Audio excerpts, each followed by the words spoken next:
मो प्रियर परिवार मु यह करुथिबारु मते क्षमा करिवो।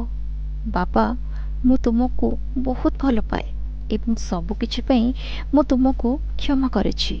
मु आशा करे दिने तुमे मते यह करिथिबारु क्षमा करदबो। माँ मु यह करिथिबारु मते क्षमा करिवु।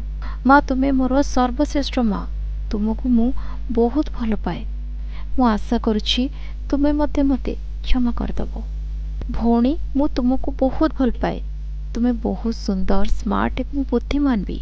तुमे मोर भल भौणीटी, क्षमा करिवो मु तुमको योग्य नुहे। मु तुमर क्यारियर पाई तुमको शुभेच्छा जनाउछि। मु जानिछि तुमर भविष्यत उज्जवल बोली। मु बहुत दुखित, मु जीवन देवाक जाउछि।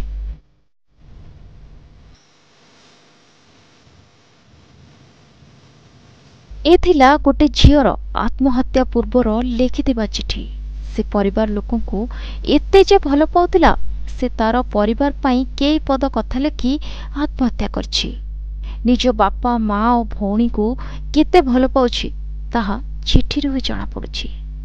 गतकाली पुरी कुंभारपड़ा थाना बड़संग स्थित एक लॉज रु युवतींकर मृतदेह उद्धार होइछि। से ओढ़णी लगाई आत्महत्या करिथिबा संदेह करा जाउछि।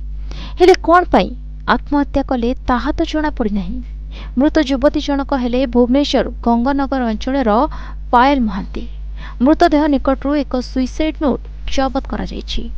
ताहा पायल को संपर्कियों का कहवा अनुसार से एक पैथोलॉजी सेंटर रे काम करथिले। से बीएससी पास करी एमसीए पढ़िबा पई प्रस्तुत हेउथिले। ताको बापा सिलीगुड़ी रे चाकरी करथि। तेबे दुई झियों सह मां भुवनेश्वर रुहंती। पूर्व दिन सकाळे पैथोलॉजी सेंटर जाउछि कही घर बाहरी आसिथिले पायल। तांको मां छाड़िबाकू आसिबाकू कहिथिले, हेले पायल मना करथिले। एही समय रे से कोनोसी चिंताग्रस्त मध्य नथिले। हठात पैथोलॉजी को जाय नथिबा तांको सहकर्मी फोन करी कहिथिले, जहा परे पायल को खोजा पड़िथिला। परे तांको झुलंता मृतदेह लॉज रू मिलिथिला। तेबे सुइसाइड नोट रे से बापा मां को खूब भल पाउथिबा उल्लेख करछंती।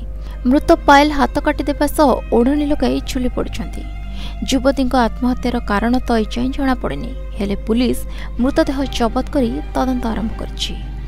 पुरीरो प्रदीप कुमार नायकଙ୍କ रिपोर्ट प्रतिदिन टीवी। 10th बोर्ड पास करी भल कॉलेज रे पाठ पढ़िबाकू चाहते कि तेबे आज ही आसंतु टीएससी गुरुकुल, जेउठी मेधावी छात्र छात्री मानकू +2 पाठ पढ़िबा सह कैरियर कोचिंग और हॉस्टल सुविधा मिलुछि। मासकू मात्र 5999 टंका रे। टीएससी गुरुकुल, गोठपाटना, भुवनेश्वर।